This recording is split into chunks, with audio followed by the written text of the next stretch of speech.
Mom testifies against me in court to try to get me to pay child support for a baby that isn't mine because DNA doesn't matter, family is family.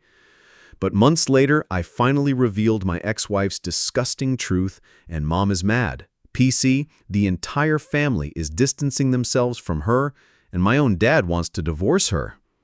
I will start this by saying that my mother has always deeply desired to have a daughter. This was something she had dreamed of for as long as I can remember.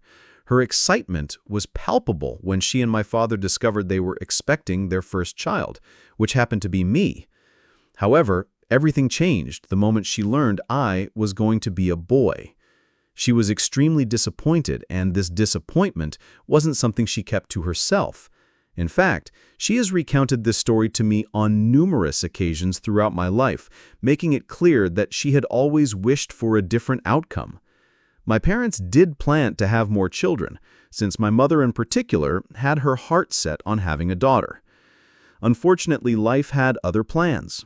After I was born, my mother started experiencing severe health complications, which, over the years, made it impossible for her to carry another child.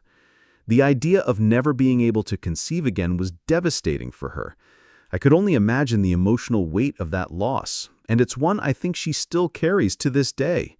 It must have been an incredibly painful realization for her that the dream of having a daughter would never come true. In the years that followed, my mother would often speak about her yearning for a daughter, a sentiment that seemed to intensify as time went on. I would notice how she doted on my female cousins, lavishing them with affection and attention that felt like an extension, the maternal love she had always hoped to give a daughter of her own. Whether it was through extra gifts, affection, or simply the way she treated them, there was a clear difference in how she related to them compared to me. Oddly enough, this behavior of hers didn't really bother me. For much of my life, I had accepted that this was just who my mother was, and I didn't take her favoritism towards my female cousins personally. I knew she loved me, and for the most part, I was at peace with it. That is, until my ex-wife, Sophia, entered the picture. Sophia was the daughter of my mother's long-lost best friend from high school, someone my mother had reconnected with after many years of being out of touch. When my mother met Sophia for the first time, she was taken aback by how beautiful she was and instantly became fixated on the idea that Sophia would be the perfect match for me. At that time, I was single, and my mother had been somewhat relentless in her efforts to set me up with various women, but none of those attempts really stuck. This time, however, she was determined and persistent. She kept telling me how stunning and wonderful Sophia was, how much we'd complement each other, and eventually it became almost an obsession for her. For weeks, I endured her constant attempts to push us together, and eventually I caved.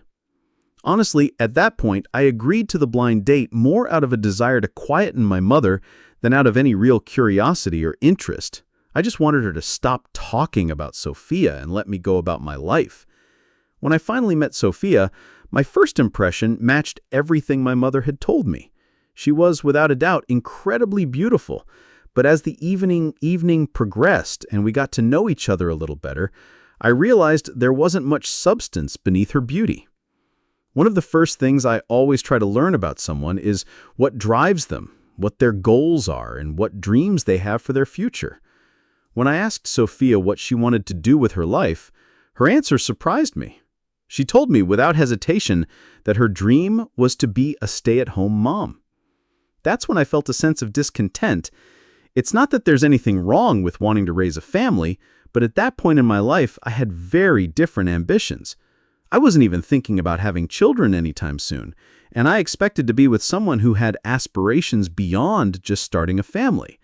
So naturally, I asked her what she planned to do in the meantime, before she had children. And her response left me even more perplexed. She simply replied that she just wanted to be a stay-at-home wife. I looked at her perplexed as she went on to explain that her mother had always been a stay-at-home mom for as long as she can remember up until her dad passed away, and that in her eyes, this was the secret to her parents' successful marriage. While I could respect that it worked for her family, it felt completely different from what I was looking for in a partner. I wanted someone with passion, someone driven by a sense of purpose, whether in a career or a personal pursuit. The idea of someone wanting to be a stay-at-home spouse from the start didn't align with my values. At that time, Sophia and her mom were living with their uncle, who was covering all their expenses since her mother still didn't want to work. When I came back from that first date with Sophia, I was undeniably disappointed. I'd gone into the date with low expectations, mostly because I wanted to appease my mother. But coming out of it, I knew this wasn't what I was looking for. Naturally, my mother wasn't too pleased when I shared my thoughts. In fact, she was visibly upset, almost as if I had personally wronged her by not giving Sophia what she considered to be a real chance. She kept telling me that I hadn't taken the time to truly get to know Sophia, insisting that if I just tried a little harder, I would see what she saw. But I had made up my mind. I told her as firmly as I could to let the idea of us go, and that it was best if we both moved on. I should have known better, though. My mother was not someone who gave up easily, especially when she had her heart set on something. Or in this case, not too long after that, my mother invited me over to her house, which wasn't unusual. She would often ask me to come by for dinner or just to catch up. But this time, when I arrived, I noticed that Sophia was there as well. Apparently, my mother had taken it upon herself to invite Sophia over too, so she could force another meeting between us. Once I arrived, both my mother and father hurried out of the house with almost mischievous smiles, saying, "Enjoy your date." I was absolutely mortified. Judging by Sophia's reaction, I'm sure she felt the same. We stood there for a moment, awkwardly looking at each other, neither of us knowing quite what to say or how to handle the situation. It was like being set up on a date you hadn't agreed to, right in the middle of my own parents' home, with no escape in sight. For a few minutes, we just stood there in silence, unsure what to do. I could have easily made an excuse and left, but I didn't want to embarrass her further. After all, she was as much a victim of my mother's overzealous matchmaking as I was. So instead of bolting, we both exchanged awkward laughs, acknowledging how bizarre the situation was, and eventually sat down to talk. I figured, since we were already there and had nothing better to do, I might as well ask her to tell me more about herself. She admitted rather openly that she had liked me after our first date, and was under the impression that I had liked her too. But then when I never called her back or made any effort to reach out, she was left feeling confused. I told her as gently as I could that while she was indeed a kind and beautiful person, I felt like we had very different goals in life.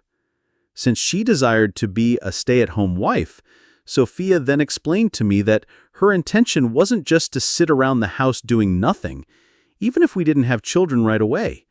She started to talk more about her volunteer work at the church and how she dedicated her days to working with children and helping those in need. Her explanation gave me a new perspective. I started to see another side of Sophia. Personal goals, she seemed to have found her purpose in caring for others, and that level of generosity of spirit is rare. So, despite the reservations I had and the lingering doubts about our compatibility, I decided to take a leap and ask her out on another date. Sophia and I ended up dating for about a year before we decided to take the next step and get engaged. I had also been promoted at work during this period, which significantly boosted my income and gave me a sense of stability. I felt financially comfortable enough to support Sophia once we got married, which gave me the confidence to propose to her. However, the timing of the proposal wasn't entirely my decision alone. Both our mothers, particularly mine, had been subtly pushing for us to get married sooner rather than later. They kept reminding us that Sophia's biological clock was ticking, even though neither of us had immediate plans to start a family. But the pressure from them was ever present, and their insistence made me think that getting married sooner was the natural next step. When we finally got engaged, my mother, true to her nature, took charge of the wedding planning. She insisted on having a grand ceremony, sparing no expense, and offered to pay for the entire event herself. My mother was determined to make Sophia's dream wedding come true, as if it were her own daughter's wedding, a gesture that was both generous and somewhat overwhelming. From the venue to the flowers to the guest list, no detail was too small for her to obsess over. The ceremony ended up being incredibly lavish, much grander than I had anticipated, but seeing how happy Sophia was made it all worthwhile. After the wedding and the honeymoon, I quickly resumed my routine at work, diving back into my job, which was more demanding than ever due to my recent promotion. Meanwhile, Sophia moved into my place, and just as we had discussed before, she began to fully embrace her role as a stay-at-home wife. She wasn't idle, though, true to her word, she continued her volunteer work at a church in my locality, which she had always been passionate about. However, it wasn't long after we settled into married life that I started noticing some things about Sophia's routine that seemed off. Since we had never lived together before, I was learning all these little details about her day-to-day habits that I hadn't been aware of when we were dating. One thing that really stood out was how she regularly insisted that I send money to her mother every month. She argued that we had more than enough and that as a good son-in-law, it was my duty to help support her mom. I found it odd, especially since this was never brought up before our marriage. I had always assumed her uncle took care of her mother's needs, but now, out of nowhere, I was expected to contribute financially. Secondly, Sophia would often go out and come back home really late in the evening. I expected that since she was a stay-at-home wife, she'd be at home more often, handling household things like cooking, cleaning during the day, but instead, she always seemed rushed when I got back from work and would frantically start to cook dinner late in the evening. Whenever I asked about why she was coming home so late, she would tell me how she was helping someone, whether it was a homeless person she met or a kid from the community who needed some guidance. I didn't want to discourage her from doing what she felt was meaningful, but at the same time, I thought there was at least an understanding that as a homemaker, she would handle certain household responsibilities. This wasn't happening. Our meals were often late, she'd throw something together at the last minute, the laundry was never done in time, and the house was rarely cleaned the way I thought it should be. I tried not to make a big deal out of it at first, but as time went on, I couldn't help but feel frustrated. I began bringing it up with her, having several calm conversations about how she could balance her volunteer work and her responsibilities at home.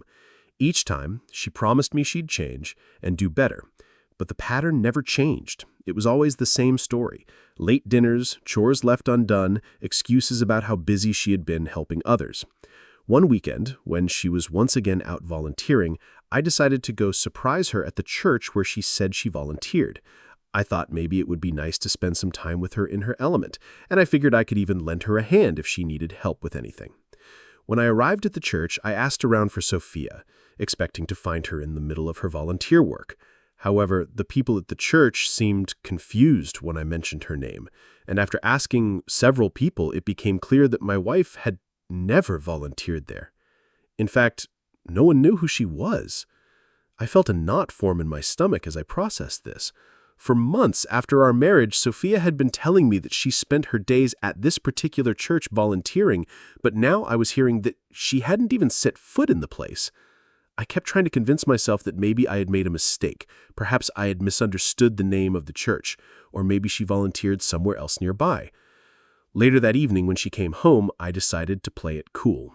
I casually asked her how her day was, and she launched into her usual explanation of how hard she had worked that day, telling me in detail about all the people she had helped and the things she had accomplished. After she finished, I asked her directly what church she had been volunteering at, just to see if she'd give me the same answer. Sure enough, she repeated the name of the church that I had visited earlier, the same one where I'd been told she didn't work. That's when it became clear to me that something was seriously wrong. Sophia had been lying to me not just once, but repeatedly about where she was spending her time. It wasn't just a simple misunderstanding. She had been deliberately deceiving me, and I couldn't figure out why. What was she really doing all day? Why was she lying to me over and over again? Something was definitely up, and I was determined to get to the bottom of this very next day. Instead of heading to work as usual, I parked my car a few feet away from our house, far enough to stay out of sight, but close enough to keep an eye on Sophia. I had made my mind. I was going to follow her and see where she spent her day. I wanted her to prove me wrong, to head to the church like she always said, and for this entire suspicion to be a misunderstanding. I was even mentally preparing myself to confess to her later, apologized for doubting her, and explained that I had let my insecurity get the best of me. But what unfolded next was something I could never have prepared for. An hour after I left the house, I saw her walk out the front door. But instead of the usual conservative clothes that she often wore around the house or around me, she was dressed completely differently, in shorts and a tank top, an outfit I had never seen her wear before. I watched her get into the car, and instead of driving in the direction of the church like I had expected, she took off in the opposite direction. My heart started racing. I followed her, staying a few cars behind to avoid raising suspicion. I kept telling myself that there had to be a logical explanation. Maybe she was running an errand. Maybe she was meeting someone else from the church. Maybe. Eventually, she pulled into a quiet neighborhood and parked in front of a house I didn't recognize. It wasn't her mother's place, and it didn't belong to any of her cousins as far as I knew. I saw a man walk out of the house to greet her. My heart sank as I watched him embrace, and then to my utter shock, they kissed in the driveway. They held each other, arms wrapped around one another, like it was the most natural thing for them to be. I couldn't breathe. It was like watching a car crash in slow motion, except I was the one crashing, and there was Nothing I could do to stop it. My hands tightened around the steering wheel as I tried to process what I had just seen. Sophia and the man then walked back inside the house, arms wrapped around each other, as if this was something they had done 100 times before. I felt sick. One thing seemed clear to me. This wasn't just a random fling or a one-time mistake. The way they interacted, the comfort between them, it was clear that this was a long-standing affair. My heart felt like it had been ripped out of my chest. All the doubts, the odd timings, the strange excuses, it all started to make sense now. She had been living a double life, lying to me about where she spent her time while carrying on this affair right under my nose. My first instinct was to call my mother. I wanted to vent, to tell her everything, to hear her voice and get some sort of comfort. But I knew if I told her, she would no doubt call Sophia immediately, either out of anger or shock, and that would tip Sophia off. I didn't want Sophia to know that I had found out, at least not yet. I needed proof. I needed concrete evidence of her affair so that when the time inevitably came to confront her, I would have everything I needed to end this marriage. I had to be smart. For 2 weeks after that shocking discovery, I channeled all my energy into gathering the evidence I needed to finally confront Sophia and initiate the divorce.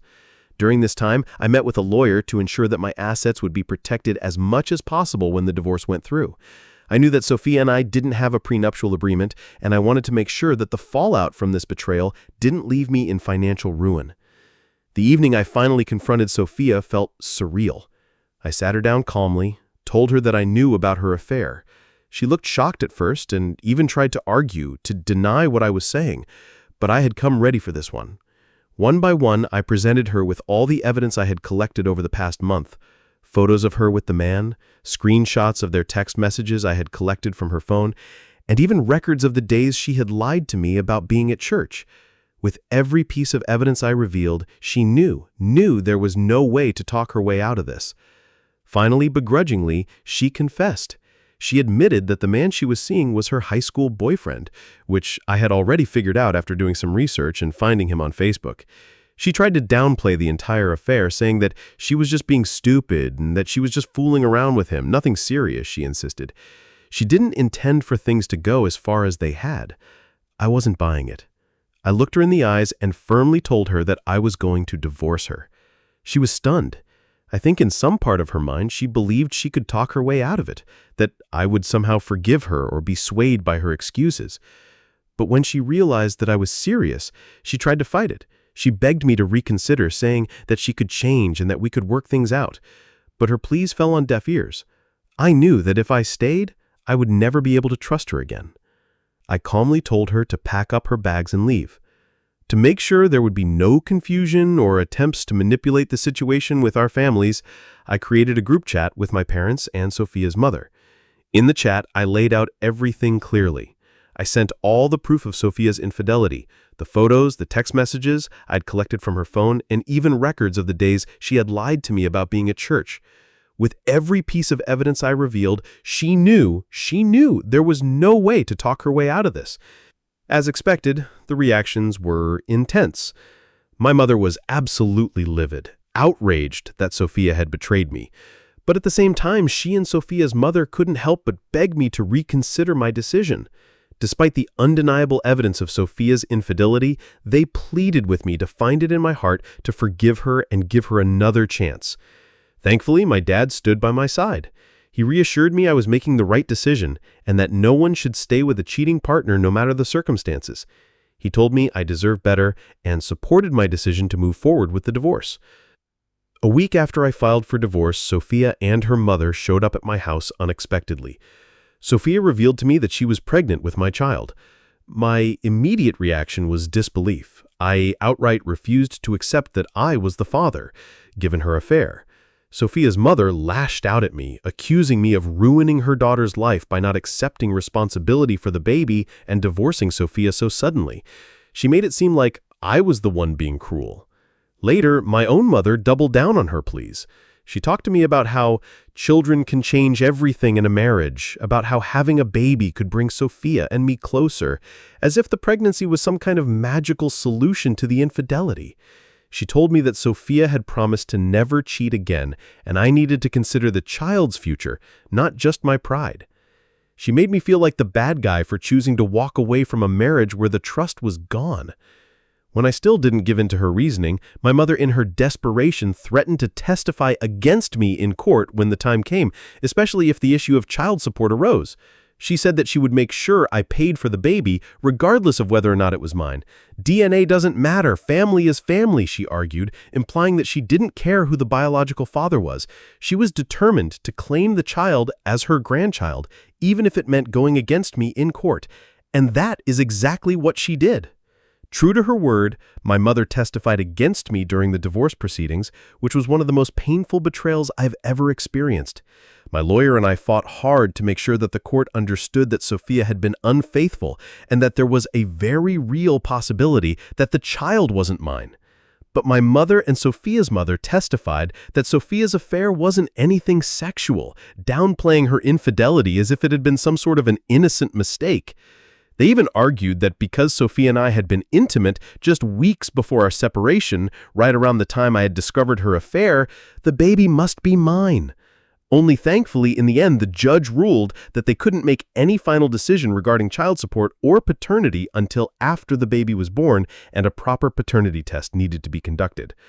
Only then would it be determined whether or not I was the biological father. I was relieved. It felt like a small victory in what had been a draining and painful process. At least now I wouldn't be forced into supporting a child that might not be mine without solid proof. But my mother, Sophia, and her mother were furious with the outcome. My mother later came up to me and told me how she wished I was not her child, and that if I was truly a man, then I should pull my pants up and accept Sophia's child as mine, regardless of what the paternity test proves. Over the past months, my mother has gone around bad-mouthing me to everyone in our family, painting me out to be the villain who destroyed my marriage over what she insisted was just Sophia's one-time mistake. No matter how much proof I presented or how many logical arguments I made, my mother clung to her narrative, blaming me for everything that had gone wrong. So you could imagine my satisfaction when the day finally came for the paternity test results. Sophia gave birth to a girl this week, and we promptly had the test done. It turned out that the baby did not belong to me, as expected. When I shared the results with Sophia, she broke down in tears, pleading with me to accept the child. She argued that her friends and family were going to shun her and her daughter if I didn't step up and take responsibility. I felt A deep pit of sympathy for her situation, but it didn't change the fact that I was not the father. "I'm sorry, but I can't do that," I told her firmly. "It's no longer my responsibility." Since then, Sophia has continued to call me and leave me voice messages begging me to reconsider Ida for not claiming Sophia's baby as mine. Update 1. So, for everyone asking, Sophia is arguing that since I probably won't have kids anytime soon, I should think of this baby as mine, even though she cheated on me. She also revealed that the guy she was having an affair with, Sweetheart, had refused to marry her. In fact, he has never been ready to settle down, which is why she had to marry me in the first place. It's clear she wanted to use me as a cash cow while continuing her affair with him. Honestly, I hope she at least takes him to court for child support, but at this point, I just don't care anymore. Update 2. I took everyone's advice and made a Facebook post to publicly announce that I am not the father of Sophia's child. I was tired of my mom supporting Sophia after the way she had cheated on me and wanted to humiliate her just the way she had done to me for months on end. Well, guess what? After I made my post calling out my mom for backing Sophia, she called me furious because people had started to turn on her. She accused me of betraying her, which was ironic since she was the one who actually backstabbed me by testifying against me in court and trying to make me pay child support.